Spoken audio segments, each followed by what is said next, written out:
Hello बच्चों, let's see the question. The question says, in a fraction, the denominator exceeds the numerator by 8 if unity is deducted from the both the numerator and the denominator.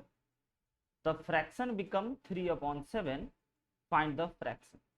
तो बच्चों इस question को solve करने के लिए हम लोग जिस की कॉन्सेप्ट का यूज करने वाले हैं वह की कॉन्सेप्ट होगा हमारा the key concept is solving linear equation, solving word problem of linear equation. तो सबसे पहले बच्चों इसमें हम लोग दो काम करने वाले हैं. क्वेश्चन को बार बार पढ़ करके इक्वेशन फॉर्मेशन का काम करने वाले हैं, एंड जैसे इक्वेशन फॉर्म हो जाए देन हम लोग फिर इक्वेशन सॉल्विंग का काम करने वाले हैं. सेकेंड काम हम लोग बच्चों इक्वेशन सॉल्विंग का काम करने वाले हैं. तो हमारे पास दे रखा है कि एक फ्रैक्शन है डिनोमिनेटर. तो सबसे पहले बच्चों हम लोग इस क्वेश्चन को बनाने के लिए ना एज्यूम कर लेते हैं कि लेट द फ्रैक्शन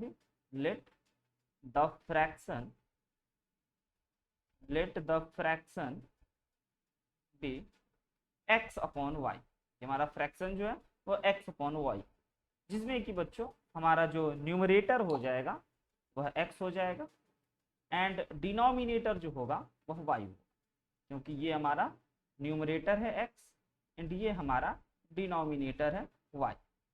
ना अब अगर क्वेश्चन की अकॉर्डिंग बच्चों हम लोग चलें अकॉर्डिंग टू क्वेश्चन, तो क्वेश्चन में कह रहा है कि the denominator exceeds the numerator bye 8. The denominator यानी कि the denominator exceed bye numerator bye 8, यानी कि बच्चों अगर हम लोग न्यूमरेटर में 8 ऐड कर दें तो वह डिनोमिनेटर के इक्वल हो जाएगा. तो ये हो गया हमारा फर्स्ट इक्वेशन. एंड अगर क्वेश्चन के फिर नेक्स्ट पार्ट को पढ़ें तो हमें सेकेंड इक्वेशन बनेगी. कह रहा है कि if unity is deducted from numerator, यानी कि न्यूमरेटर में से एक घटाया जाए, डिडक्शन का मतलब घटाना, and denominator if numerator and denominator if unity is deducted from both numerator and denominator, यानी कि डिनोमिनेटर से भी 1 घटाया जाए एंड न्यूमरेटर से भी 1 घटाया जाए, फ्रैक्शन बिकम 3/7. एंड यहां से बच्चों हमारा ये दूसरा इक्वेशन बना है. हम इन दोनों इक्वेशन को अगर सॉल्व करते हैं बच्चों तो हमें यहाँ से x अपॉन वाई की वैल्यू आती है. तो आइए जरा सॉल्व करते हैं, इस सेकेंड इक्वेशन को स्टैंडर्ड फॉर्म में लाने की कोशिश करते हैं. इसको हम लोग लिख सकते हैं 7 times of x minus 1 is equal to 3 times of y minus 1. अगर इसको हम लोग मल्टीप्लाई करें बच्चों तो ये हो गया हमारा 7x minus 7 is equal to 3y minus 3.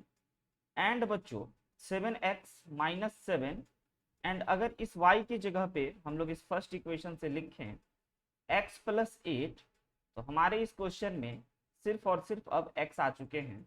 इसका रीजन लिख देते हैं कि इसको हमने लिखा फ्रॉम इक्वेशन 1 से कि y is equal to x plus 8. And अगर इस इक्वेशन को सॉल्व करके यहाँ से x की वैल्यू फाइंड आउट करने की कोशिश करें तो हमारे पास आ जाएगा -7x minus 7 is equal to 3x plus 24 minus 3. And बच्चों ये हो जाएगा 7x minus 3x is equal to 24 में से अगर ये घटाया जाए तो हमारे पास आ गया 21 एंड प्लस 7 ऐड किया जाए तो ये हो गया हमारे पास 28. एंड अगर इन दोनों को घटाया जाए बच्चों तो ये हो गया हमारे पास 4x is equal to 28. Now x is written as 28/4. 28/4 अगर हम लोग लिखते हैं तो ये हमारा इससे 7 टाइम्स में कट जाता है. यहां से हमारा बच्चों x इक्वल टू 7 आ जाता है. हमने इस फ्रैक्शन का न्यूमरेटर बच्चों फाइंड आउट कर लिया, न्यूमरेटर फाइंड आउट कर लिया, बट अब हमें डिनोमिनेटर भी फाइंड आउट करने होंगे. तो हम लोग क्या करना चाहेंगे बच्चों कि put x equal to 7 in equation 1. अगर हम लोग इक्वेशन 1 में x की जगह पे 7 पुट कर देते हैं तो हमारा जो y हो जाएगा वो 7 प्लस 8 बिकम 15, यानी कि y इज इक्वल टू बच्चों 15 हो जाएगा.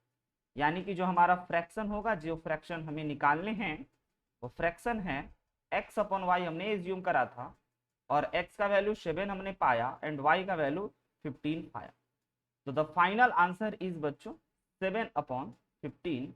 I hope you understood it very well. Best of luck. Thank you.